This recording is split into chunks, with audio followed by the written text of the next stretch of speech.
이사야서 66장 10절부터 14절입니다.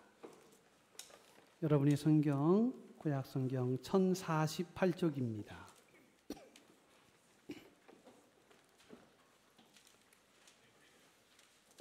제가 말씀을 받들어 봉독합니다.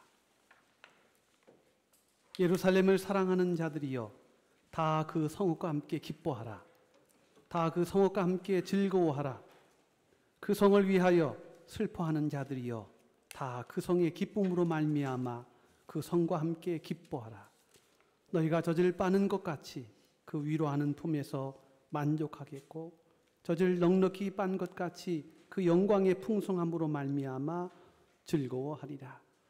여호와께서 이와 같이 말씀하시되, 보라, 내가 그에게 평강을 강같이 그에게 문나라의 영광을 넘치는 시내같이 주리니, 너희가 그 성읍에 젖을 빨 것이며 너희가 옆에 안기며 그 무릎에서 놀 것이라. 어머니가 자식을 위로함같이 내가 너희를 위로할 것인즉, 너희가 예루살렘에서 위로를 받으리니, 너희가 이를 보고 마음이 기뻐서 너희 뼈가 연한 풀의 무성함 같으리라. 여호와의 손은 그의 종들에게 나타나겠고, 그의 진노는 그의 원수에게 더하리라. 아멘. 하나님의 말씀입니다. 귀한 찬양 하나님이 받으신 줄로 믿습니다. 우리가 세상에 살면서 가장 많이 받는 것이 무엇일까 한번 생각해 보았습니다. 우리가 숨쉬며 지금까지 살아오는 동안 여러분 가장 많이 여러분이 받은 것이 무엇이 있겠습니까? 그랬더니 이 부분에 대하여 많은 분들이 이구동성으로 이렇게 답을 하였습니다. 스트레스와 상처다. 우리가 사는 만큼 우리의 인생과 영혼에 스크래치를 입었고, 또 우리의 마음속에 다 드러낼 수 없을 만큼의 큰 상처들을 한 무더기씩 갖고 있는 것이 우리의 삶이다. 이렇게 이야기를 합니다.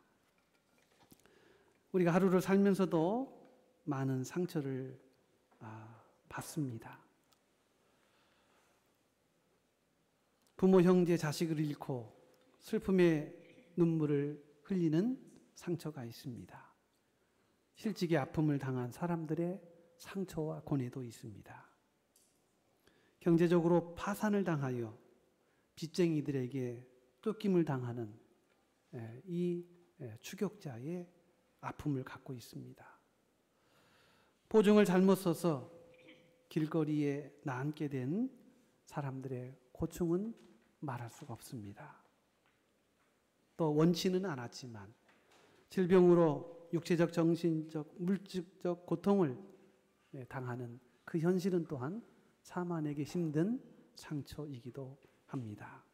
큰 시험을 당해서 잠 못 이루는 사람들, 믿었던 사람들로부터 배신을 당하여 그 지난 상처를 안고 살아가는 사람들, 불의의 사고로 갑작스럽게 생명을 잃은 사람들과 그의 가족들의 절규, 이루 나열할 수 없을 만큼 우리는 너무나 많은 상처와 아픔의 환경 속에 살아가고 있습니다. 이 말은 세상에는 위로를 받아야 할 인생들이 거의 다가 된다는 말입니다.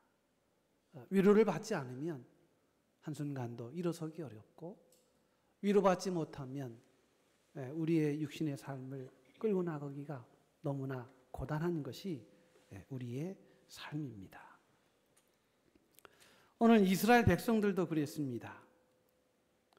저들은 위로할 수도 없었고, 또 위로가 되지 않았고, 누가 위로를 해주어도 위로를 받을 수 없는 너무 극강의 고난 속에 이스라엘 백성들이 처하게 되었습니다. BC 587년 유다 나라가 망했습니다. 수많은 백성들의 목숨이 도륙당했습니다. 예루살렘 성전과 성과 가옥은 불타버렸고 파괴되었습니다. 온 땅은 황무지가 되고 말았습니다. 더군다나 남겨진 이스라엘 사람들의 많은 사람들이 바벨론에 강제 유수를 당하여서 70년 동안이나 종살이를 해야만 했습니다. 당시 이스라엘 백성들은 바벨론 포로 생활과 또 이스라엘의 가장 큰 자부심이었던 하나님이 거하는 거룩한 도성 예루살렘 성이 무너졌다는 그 현실 앞에 실망과 절망을 겪고 있었습니다. 오늘 본문의 이사야서 66장 우리가 읽은 이 본문의 배경은 바로 이런 배경입니다. 한마디로 절망 그 자체였고 어둠의 장막 속에 완전히 가리워진 그런 고통의 삶이었습니다. 예루살렘의 황폐함은 곧 하나님의 백성으로서의 정체성 그리고 희망의 상실을 의미합니다. 내가 하나님을 믿었는데 우리는 하나님의 거룩한 선민인데 아브라함을 통해서 하나님의 거룩한 나라로 지금까지 왔는데 하나님의 신실하신 도우심과 인도하심으로 영원까지 아무런 어려움 없이 살 것 같았던 이스라엘이 지금 나라를 빼앗겼고 그리고 한 줌의 희망도 없는 절망의 상태에 빠져 있었던 것입니다. 참으로 애통한 형편이죠. 그래서 지금 이스라엘 백성들이 탄식하며 더 이상 살 희망과 소망을 가질 수 없을 때에 이사야 선지자를 통해서 오늘 서광과 같은 하나님의 말씀을 전하게 된 것입니다. 내가 너를 위로하여 주겠다. 내가 참으로 너에게 진정한 위로가 되겠다.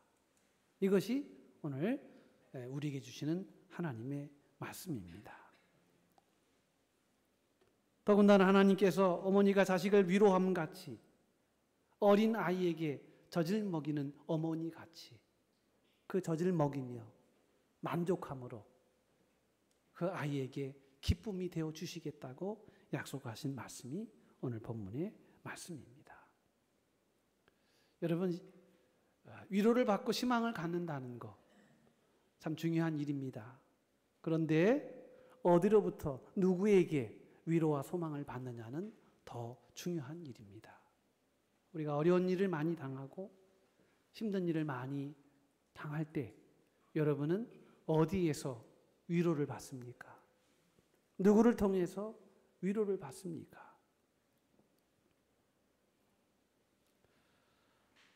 개와 나의 10가지 약속이라는 일본 영화가 있습니다. 2008년에 개봉한 영화입니다. 홋카이도 하코다테에 사는 14살 소녀 아카리라고 하는 소녀의 이야기입니다. 어느 날 다리 한쪽에 양말을 신은 것처럼 하얀 털이 있는 골든 리트리버 강아지를 몰래 데려와서 키우게 됩니다. 그리고 아카리는 강아지에게 삭스라고 하는 이름을 지어줍니다. 삭스는 양말의 영어 표현입니다. 그러니까 한쪽 다리가 하얗게 되어 있어서 하얀 양말을 신은 것 같은 강아지다 해서 그냥 별명을 삭스라는 별명을 지어준 것입니다. 그런데 이 아카리의 어머니가 병으로 입원 중에 있었고 이 아카리에게 강아지를 키우고 싶다면 강아지와 지켜야 할 10가지 계명이 있음을 가르쳐 줍니다. 그리고 얼마 후에 어머니는 세상을 떠났고 의사인 아버지는 일 때문에 너무 바빠서 어머니를 잃어버린 이 아카리는 마음에 큰 외로움과 고독을 느낍니다. 그렇지만 유일한 위로처가 있었습니다. 바로 삭스라고 하는 골든 리트리버 강아지였습니다. 삭스는 언제나 아카리의 곁을 지켜주었고 든든한 위로가 되어 주었습니다. 그리고 이 아카리라고 하는 14살 소녀는 삭스와 함께 울고 웃으며 성장했고, 그리고 훗날 이 삭스라는 강아지가 죽을 때까지 함께하는 그런 일종의 강아지와 함께하는 그런 영화입니다. 말씀드린 바는 이것입니다. 강아지에게 위로를 받는 이 아카리의 이 소녀의 모습을 보면서 혹시 우리는 어디로부터 위로를 받을까 하는 것입니다. 세상적으로는요, 강아지에게 큰 위로를 받는 분들이 얼마나 많은지 모릅니다. 지난주에 제가 말씀을 잠깐 드린 복삭수가수다, 그 영화를 보니까 그런 대사가 있더만, 차라리 개를 키우지 개를, 이런 표현이 있더라고요. 위로를 받고 싶은데 위로를 받지 못합니다. 그래서 차라리 강아지 끼고 있는 것이 더 낫다, 이런 표현의 대사였습니다. 여러분은 어디에서 위로를 받습니까? 누구로부터 위로를 받습니까? 혹시 하나님이 강하지만 못한 것은 아닌지요?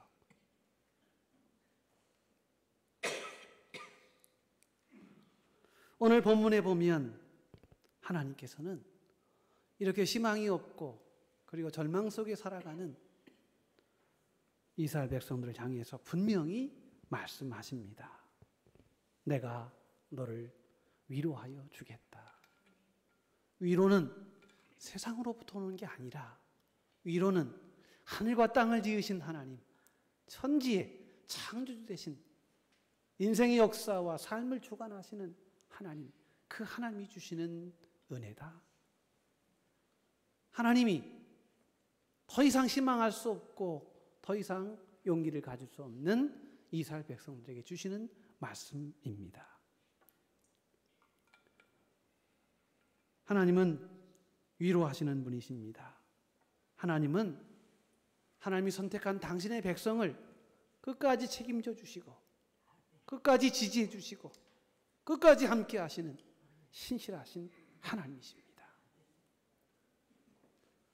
그래서 십자가에 모진 고난 당하시고 죽음에 실패한 것 같지만 죽음을 패하시고 부활하셔서 당신의 선택한 백성들과 영원까지 함께 하시겠다고 부활하신 주님은 약속하셨습니다. 우리 주님은 당신의 택한 백성을 끝까지 지키시는 신실하신 하나님이십니다. 하나님은 하나님의 백성을 어머니가 자식을 위로함같이 늘 곁에서 같이 하여 주시고 위로하여 주시는 하나님이십니다. 그래서 하나님의 별명이 있습니다. 하나님의 별명은 위로자이십니다. 고린도후서 1장 3절 4절 말씀입니다. 찬송하리로다. 그는 우리 주 예수 그리스도의 하나님이시요 자비의 아버지이시요 모든 위로의 하나님이시며 우리 모든 환난 중에서 우리를 위로하사 우리로 하여금 하나님께 받는 위로로서 모든 환난 중에 있는 자들을 능히 위로하게 하시는 이시로다. 보죠. 7번씩이나 위로를 말씀하십니다. 여러분, 우리 하나님의 위로하심을 여러분 넉넉히 수용하고 받으시는 여러분 되시기를 원합니다. 오늘 11절 12절에 너희가 젖을 빠는 것 같이 그 위로하는 품에서 만족하겠고 젖을 넉넉하게 빤 것 같이 그 영광의 풍성함으로 말미암아 즐거워하리라. 여호와께서 이와 같이 말씀하시되 보라 내가 그에게 평강을 강같이 그에게 문나라의 영광을 넘치는 시내같이 주리니 너희가 그 성읍에 젖을 빨 것이며 너희가 옆에 안기며 그 무릎에서 놀 것이라. 여러분, 어린 자녀에게 젖을 먹여주었던 어머니의 그 과정을 한번 생각해 보십시오. 엄마의 품겨 안겨 있는 아이. 그러나 엄마의 품에 안겨 있을 때 배고픔에 풀이 죽어 있는 그런 모습이 아닙니다. 풍족하게 젖을 먹고 그리고 배를 불립니다. 그리고 아무런 걱정이 없습니다. 그리고 엄마와 함께 그 무릎에서 즐겁게 노는 아이의 모습을 여러분 상상해 보십시오. 하나님께서 이렇게 엄마가 자식에게 젖을 빠는 것처럼, 그래서 만족하게 먹인 후에 배를 튕기면서 엄마 앞에서 만족함으로 기뻐하는 그 어린아이의 모습처럼 하나님은 그렇게 우리를 위로하시고 인도해 주시겠다는 것입니다.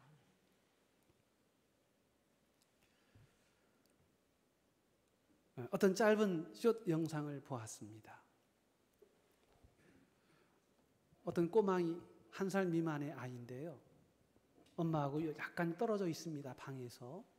이거 저 혼자 장난을 치고 있는데 엄마가 이렇게 오라고 그러니까 안 오더라고요.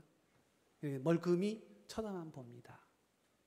그런데 엄마가 젖을 이렇게 우통을 벗어서 젖을 딱 보이니까 치타처럼 달려오더만요. 막 달려와가지고 엄마의 젖에 자기의 입을 대고 평안한 그런 모습으로 엄마의 젖을 빠는 아이의 모습을 보았습니다. 여러분, 이것만큼 더 큰 위로가 있겠습니까? 엄마의 품이 하나님의 품입니다. 12절에 내가 그에게 평강을 강같이 그에게 문나라의 영광을 넘치는 시내같이 주겠다. 여기서 주겠다는 말은 나타흐라는 말인데요. 이 말의 뜻은, 준다는 말은 그냥 이렇게 준다는 그런 의미보다는 확장시키고 펼쳐준다는 의미입니다. 말하자면 이스라엘 지역에는요, 와디라고 하는 그런 것이 있습니다. 와디라는 말은 골짜기는 골짜기인데 비가 오지 않아서 그냥 맨 땅처럼 보이는 골짜기를 와디라 합니다. 그래서 이 가뭄의 때에는요, 이게 강이었는지 이게 물을 담고 있는 곳이었는지 전혀 분간이 되지 않습니다. 그러다가 비가 많이 오는 우기가 되면 빗물이 모여서 그 골짜기를 타고 흐릅니다. 그러면 그 골짜기에는 큰 시내가 만들어지고요. 그리고 나서는 그 큰 우물에서 작은 시내들이 점점 뻗어갑니다. 그때 확장되고 펼쳐질 때 쓰는 말, 나타흐, 내가 평강을 강같이 주겠다. 평강이 이만했다면 그 평강의 강을 더 확장시켜 평안을 주시겠다는 것입니다. 여러분, 오늘 하나님은 우리에게 그것을 말씀하고 있습니다. 지금 이스라엘 백성들은 나라를 이뤘습니다. 그리고 바벨론의 70년의 노예살이를 합니다. 미래를 알 수 없습니다. 한치 앞을 기대할 수 없습니다. 사람이 괴롭고 답답한 것은 불확실성입니다. 내일이 어떻게 된다는 예측을 할 수 있으면 좋으련만 예측할 수가 없습니다. 그래서 괴롭습니다. 이스라엘 백성들은 그러므로 평강을 잃어버린 채 살았습니다. 영광을 잃어버린 채 살았습니다. 그렇지만 하나님께서 이스라엘 백성들을 회복시켜 주시겠다는 것입니다. 골짜기에 가득한 물처럼 그 와디오와 같이 물 없는 웅덩이 같은 너희들의 인생과 삶에 내가 은혜와 영광의 물을 끊임없이 채워주겠다. 그것뿐 아니라 골짜기까지도 넘쳐서 전에 없었던 새로운 시내가 만들어져서 그곳까지도 새로운 시냇물에도 넘치는 강 같은 은혜를 주겠다. 주님 말씀하셨습니다. 여러분, 그렇습니다. 하나님은 이렇게 우리를 위로하시는 분이시라는 거예요. 모든 것이 절망적인 순간에도 엄마가 아이를 품에 안고 풍족하게 젖을 먹이는 것처럼 하나님께서는 오늘 모든 절망적인 상황에 놓여 있는 우리 인생에 위로의 손길로 다가오셔서 우리의 삶에 풍족함으로 넘치도록 더 펼쳐 주시겠다고 말씀하십니다. 모든 것이 꽉 막힌 것 같은 상황 속에서도 하나님 우리보다 앞서 행하셔 길을 만드십니다. 앞에는 장벽이요, 앞에는 절벽이요, 앞에는 우리가 건널 수 없는 인생의 홍해가 있을지라도 그 성을 무너뜨리시며 그 벽을 무너뜨려 길을 만드시며 그 홍해를 갈라 마른 땅이 되게 하시는 위로의 하나님이십니다. 메마른 골짜기 같은 우리 인생의 답답함에 물을 흐르게 하시고 그 시내가 넘치게 하심으로 우리의 삶에 풍성함과 윤택함을 허락해 주십니다. 여러분, 그래서 오늘 우리는 세상에서 위로를 찾지 않습니다. 세상에 주는 위로는 잠시 잠깐의 약발이 있을 뿐입니다. 그러나 시간이 가면 다 바닥이 나고 맙니다. 어머니가 자녀를 옆에 두고 젖을 빨게 하며 무릎에서 놀게 하는 것처럼 하나님의 백성을 옆에 두고 도와주고 위로해 주시는 이 하나님이 우리에게 말씀하십니다. 내가 너를 돕겠다. 내가 너를 위로하여 주겠다. 이사야 51장 12절 말씀에 보면 너희를 위로하는 자 나이니라. 너는 어떠한 자이기에 죽을 사람을 두려워하며 풀같이 될 사람의 아들을 두려워하느냐. 여러분, 이 말씀의 뜻이 뭐냐면요, 너희를 위로하는 자는 나인데 그런데 너희는 어찌하여 진정한 위로를 줄 수 있는 나를 의지하지 않고 세상적인 것에 기대고 있느냐 하는 것입니다. 그렇습니다. 여러분, 오늘 저와 여러분 가운데 하나님의 위로하심을 여러분 늘 궁극적으로 붙잡으시고 주님이 말씀하십니다. 너희를 위로하는 자는 나 곧 나이니라. 나는 어떠한 자이기에 죽을 사람을 두려워하며 풀같이 될 사람의 아들을 두려워하느냐. 여기서 보면 나이건을 또 여러분, 우리를 위로하시는 분은 하나님이시라는 거예요.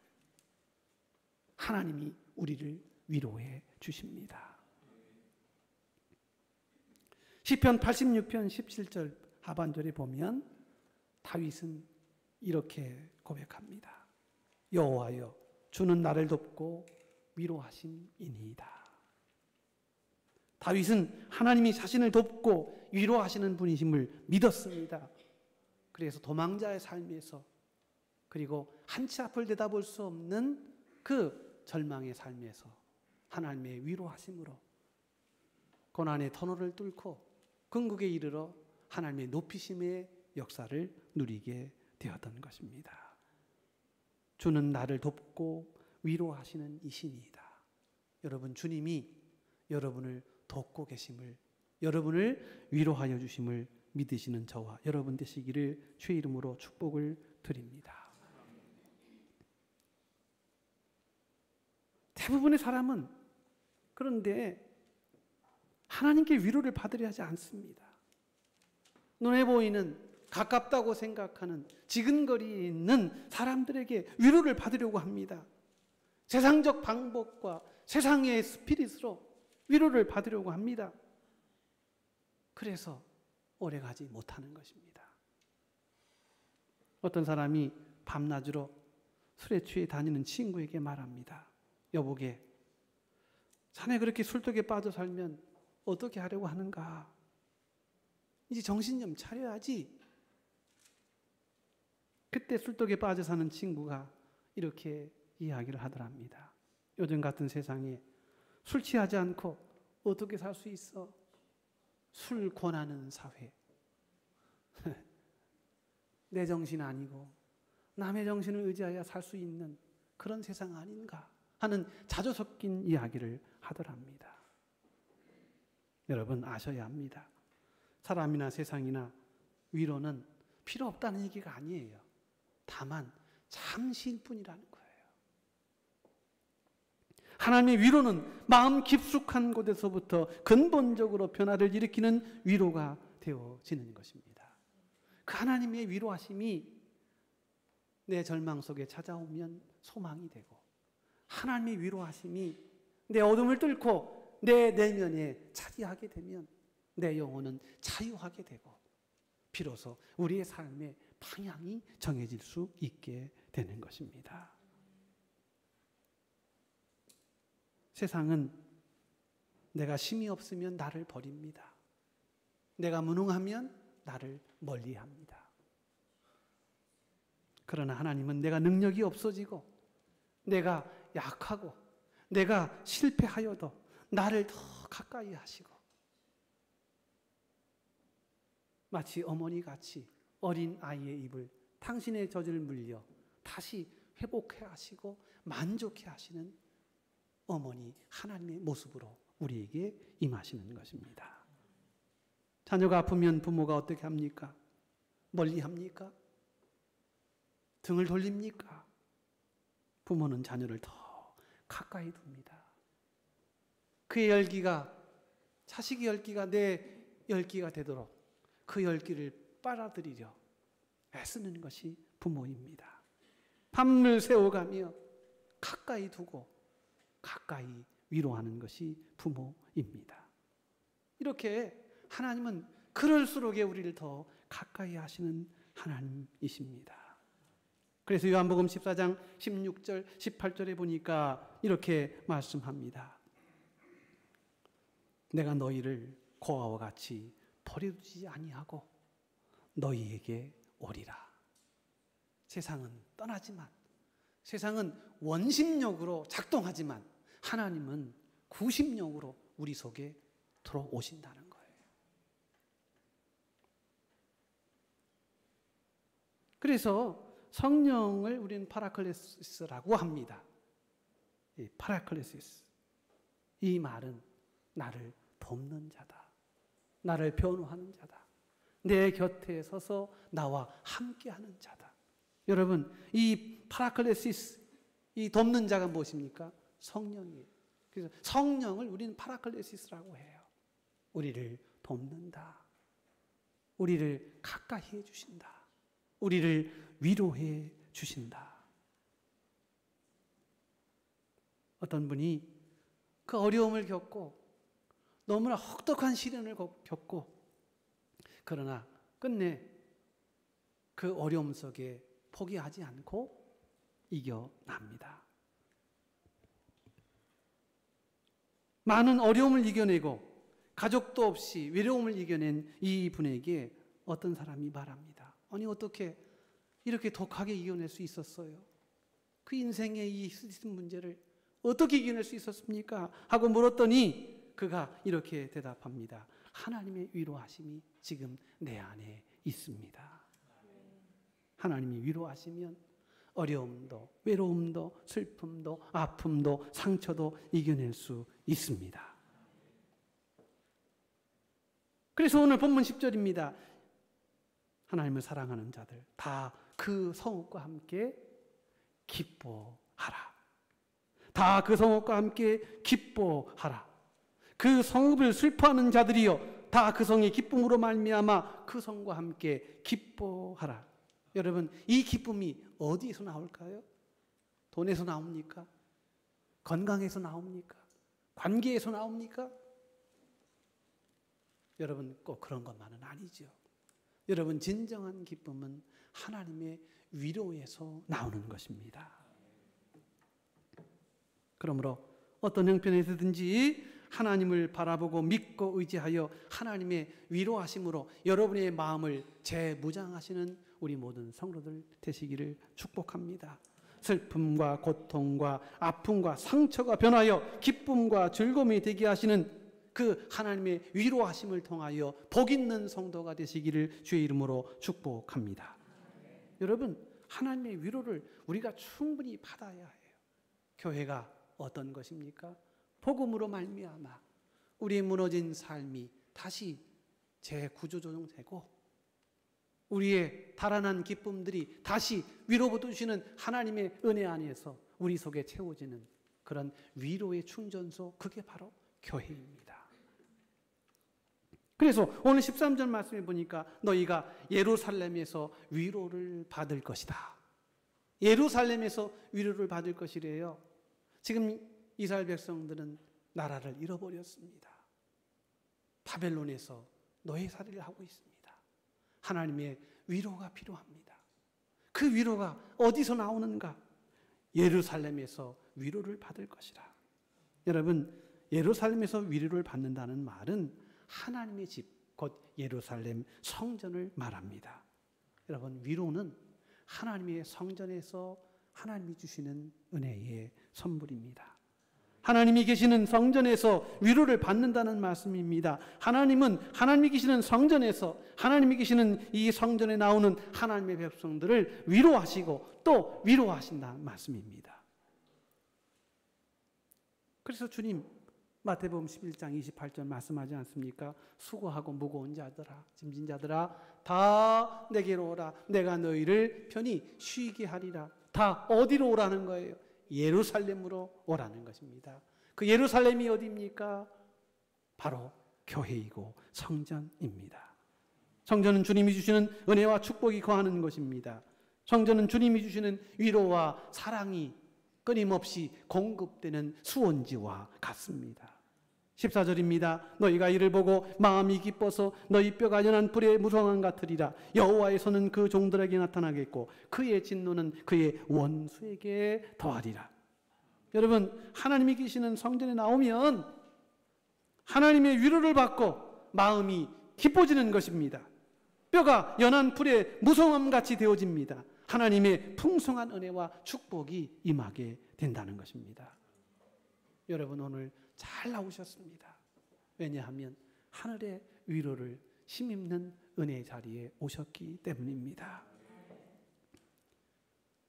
사무엘상 1장에 보면 한나가 마음이 너무 괴로워서 실로에 있는 성전에 올라가 하나님께 통곡하며 기도합니다. 그때 한나의 얼굴에는 큰 수심이 있었습니다. 그렇지만 그 성전에 나와 마치 술에 취한 여인처럼 하나님 앞에 통곡하며 하나님의 은혜를 구할 적에 하나님이 그에게 응답해 주시는데 한나의 얼굴에 다시는 슬픈 기색이 없게 하셨다는 거예요. 이게 위로라는 거예요. 여러분, 하나님 계시는 성전에 나와서 기도하고 예배하고 말씀 들을 때에 하나님이 위로하시고 또 위로하여 주셔서 우리의 슬픈 마음, 우리의 실패한 마음, 우리의 좌절한 마음, 우리의 탄식의 마음을 거두어 가신다는 것입니다. 그렇습니다. 여러분, 우리가 신앙생활을 열심히 해야 할 이유가 바로 여기 있습니다. 우리가 예배를 목숨을 걸고 드려야 할 이유가 바로 여기 있습니다. 왜냐하면 이 예배 속에 하나님의 위로를 체험하기 때문입니다. 이 위로가 우리 속에 있을 때 우리의 삶을 이겨내는 능력으로 변화받게 되는 것입니다. 오늘 우리 위로자가 되시는 하나님께 더욱더 가까이 나아가시는 한 걸음 한 걸음 주께 더욱더 근접함으로 가까이 하시는 저와 여러분 되시기를 주의 이름으로 축복을 드립니다. 슬퍼하는 자에게 기쁨의 화관을 씌워주시고 위로해 주십니다. 근심하는 자에게 찬송의 옷을 입히시고 위로하여 주십니다. 시편 30편 11절입니다. 주께서 나의 슬픔이 변하여 내게 춤이 되게 하시며 나의 베옷을 벗기고 기쁨으로 띠띠우셨나이다.